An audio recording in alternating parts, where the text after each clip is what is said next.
headline, Senate President says the 10th Senate will work to restore renewed hope of Nigerians. APC members barricaded Jigawa Assembly over Speaker nomination. From the forest in Kenya, coal survivors face suicide charges after refusing taking meals.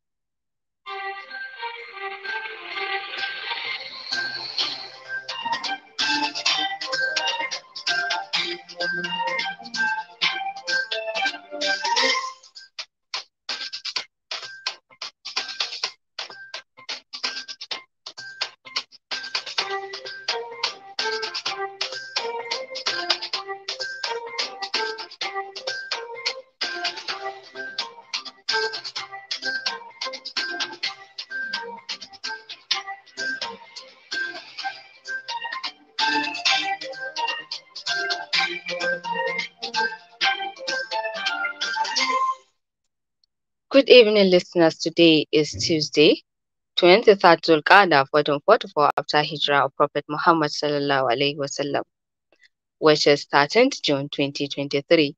I am Salma Adam Iko with the news. The new president of Senate, Godwin Akpabio, says the 10th Senate will work to renew hope of Nigerians via people-oriented legislations given the current state of the nation. He said the Senate would also ensure improved revenue stream and proper oversight of MDAs to reduce waste of resources. Mr. Akpabio said this shortly after his election as president of the 10th Senate. According to him, the country is at a crossroad, grappling with lots of challenges. He said the Senate will try its best to make laws that will ensure foreign direct investment into the country. He said the Senate will pay attention to the issues relating to persons with disability and the vulnerable via engagement of legislative action that will bring about empowerment to stop youth from being recruited into banditry or non-gunmen, Boko Haram, among other vices. Mr. Akpabio said he did not believe in politically motivated infrastructure, saying that the 10th Senate will ensure serious oversight functions on MDAs. President Bola Tinubu has signed the student loan bills into law, which was part of his campaign's promises. The law would also indigene students in tertiary institutions to access a federal government loan for the duration of their studies. A presidential spokesperson, Dele Alake, disclosed this yesterday at the end of signing at the presidential villa, Abuja. Dele Alake said the bill would boost the educational pursuit of the youth across the country, adding that to enjoy the facility, students must show evidence of being indigent. He said that a committee drawn from all the relevant educational stakeholders will be set up to handle the process of an efficient disbursement of the loans. Dele Alake said that a percentage of the revenue of the Federation will be used to finance the new initiative. Meanwhile, with the removal of fuel subsidy and the accruing revenue, Nigerians will expect better services that will improve their quality of life. Nigerians should also expect massive investment and transportation infrastructure, education, regular power supply, healthcare, and other public utilities. President Bola Tinubu made this pledge during a national broadcast to mark Democracy Day yesterday in Abuja. He said that the government will not take the sacrifice of Nigerians for granted, adding that the removal of fuel subsidy was a necessary process for a better country, long transgulated from unnecessary expenditures. The president also spoke on the struggle of the late MKO Abiola and the passion he ignited during the 1993 presidential election. The presidency on Monday made clarifications on Vice President Kashim Shettima's remarks on support for the Southern Senate President. Olusola Abiola, Director of Information Office of the Vice President, stated this in Abuja, that the Vice President remarks were taken out of context. The Vice President met with senators campaigning for the emergence of Senator Godswill Akpabio and Senator Barrow Jibrin to lead the 10th Senate on Sunday. Mr. Shettima said at the interactive session that the nation's current political structure demanded the emergence of a Southern Christian and a Northern Muslim as the fairest balance to promote inclusivity at the center. He stressed that what Shettima advocated was the choice of a non-Muslim contestant, even if it was against a more qualified Muslim option to achieve balance, since the president and the vice president are Muslims. Mr. Abiola added that it was alarming that such unambiguous plea was unfairly misconstrued to imply that the vice president and the most incompetent Christian candidate was superior to a Muslim candidate. The member-elect from Rogo State constituency, Jibrin Ismail Falgore, has emerged the Speaker of 10th Kano State House of Assembly.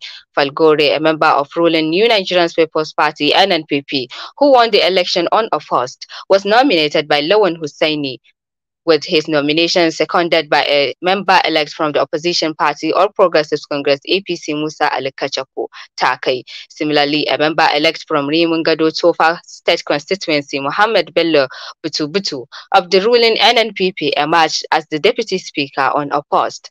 He was nominated by Zubairu Hamza Masu, and his nomination was seconded by a member of the opposition party APC from Gorzo State Assembly constituency. The NNPP has the majority of the State Assembly with 26 members elect, while the APC has 14 members elect, making up 40 members for the Assembly.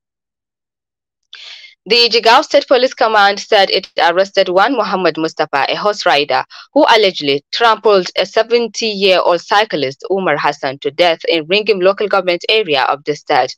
The command's public relations officer, Lawan Shisu Adam, who confirmed the incident in a press statement yesterday, said the suspect, aged 25, a resident of Ungwer Maina in Ringim municipality, was riding a horse without authorization.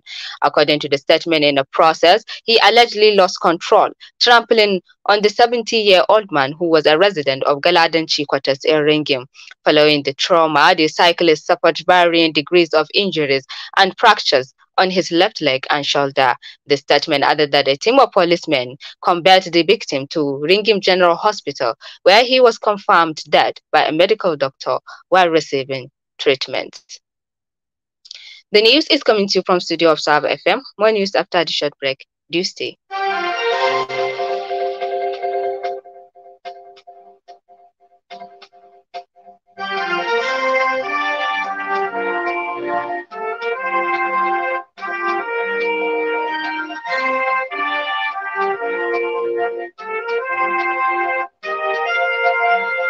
This is News on the Hour, Swaba Radio FM.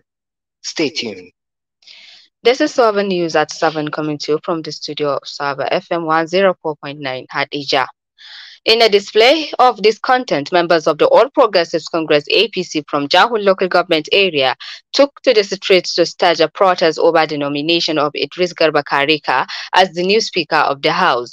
The demonstrators barricaded the entrance to the Jigaw State House of Assembly complex, demanding that the speakership be given to a fresh face instead of Garba Karika, who served as the immediate first speaker for 7 years. The controversy erupted following the decision made by the state leadership of the APC, which reportedly zoned the speakership to the Jigawa Southwest Senatorial District. Within this district, Idris Garba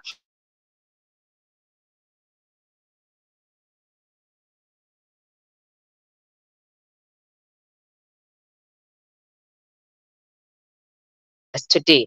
The peaceful demonstration was organized by the APC Northwest Youth Alliance for Good Governance, Jigawa State Chapter, and took place at the assembly premises and the government house in Dutse. Speaking on behalf of the protesters, Adamu Muhammad Na'Allah Jahun, the Secretary General of the group, described the demonstration as a visit to sensitize the members-elect about the importance of electing individuals with a passion for the state and the capacity to collaborate with the executive in order to bring sustainable development to Jigawa. Meanwhile, Jigawa State Governor Malam Umar Namadi has made it clear that he is not involved in the ongoing crisis surrounding the formation of the State Assembly. In a phone conversation with newsmen, his chief press secretary Hamisu Muhammad stated that Governor Malam Umar Namadi has allowed the members to choose whomever they wish to lead them. Hamisu Muhammad further explained that Governor Malam Umar is willing to work with whoever the legislators elect as the Speaker of the House, as his primary concern is the progress and development of the state. He dismissed speculations of a disagreement between Governor Malam Umar Namadi and the immediate first governor, Alhaji Muhammad Badr Abubakar, regarding the selection of the House Speaker, stating that such rumors are baseless. Report from the state indicate that the inauguration of the Jigawa State House of Assembly has been put on hold, with no announced date for the launch of the 8th State Assembly. About 100 persons, including father and his 4 children, have been reportedly lost their lives in a boat mishap at Egbo village in Patigi local government area of Kwara State. Meanwhile, Kwara State Governor Abdulrahman Abdulrazak has commiserated with the people of Patigi on the devastating news of a boat mishap in which dozens of people were appeared killed and many others still missing. It was reported that the incident happened on Monday when the deceased was returning from a marriage ceremony at neighboring Egboti village in Niger State. It was also gathered that the river waves took the boat and hit a tree, leading to the boat capsizing and leaving many people dead. The entire Egboti community has been turned into mourning as no fewer than 50 bodies have so far been recovered from the incident. Sources in the village told reporters that the boat was taking over 300 passengers on a return trip from the venue of the marriage ceremony when it capsized at Egbo village. The people who gave details of the incident said that 69 persons lost their lives from Egbo and 36 from Gakfan village and 4 from Fada village in the Patigi local government area of the state. Now to foreign sin. Ghana's Cybersecurity Authority has issued an alert warning people about the increasing rate of romance scams in the country. The latest tactic sees people set up fake profiles on social media, especially dating apps, or sending unsolicited emails to establish intimate relationships with their target.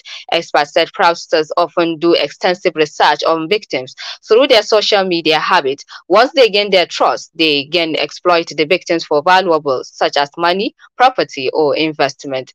They also take advantage of people's vulnerability, such as loneliness or feeling of insecurity, and try as much as possible to avoid physical meet-up.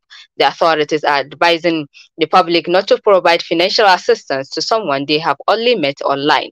They should also avoid sharing personal information or nude photographs with someone they have never met physically. Last month, a Ghanaian musician and influencer, Mona Montreat, popularly known as Hajia for Real, was arrested and extradited for the UK to US to face trial on allegations of romance fraud. She has since pleaded not guilty.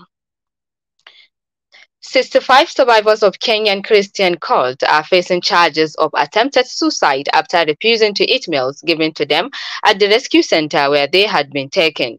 At court yesterday, the prosecution applied to have the survivors remanded in prison, where mental and medical assessment could be done, as the rescue center could no longer hold them. A ruling on the application is expected later in the week. It is a criminal offense to take your own life in Kenya under laws introduced by British colonizers. Those same rules in England were scrapped more than 60 years ago, and Kenyan campaigners are fighting to end them in their country too.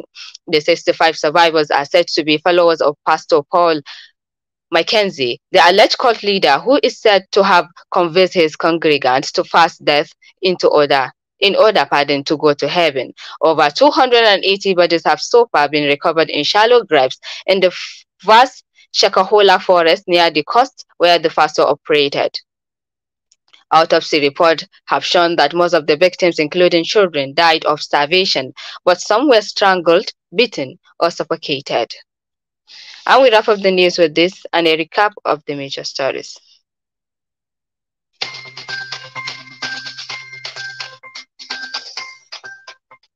From the news, Senate President says the 10th Senate will work to restore renewed hope of Nigerians. APC members barricaded Jigawa Assembly over Speaker's nomination. Kenya cult survivors face suicide charges after refusing taking meals. On behalf of the news department headed by Salamatunu Aliman, our editor Lukman Dahiru, I am Omusama Adam Iko. Thank you for your time.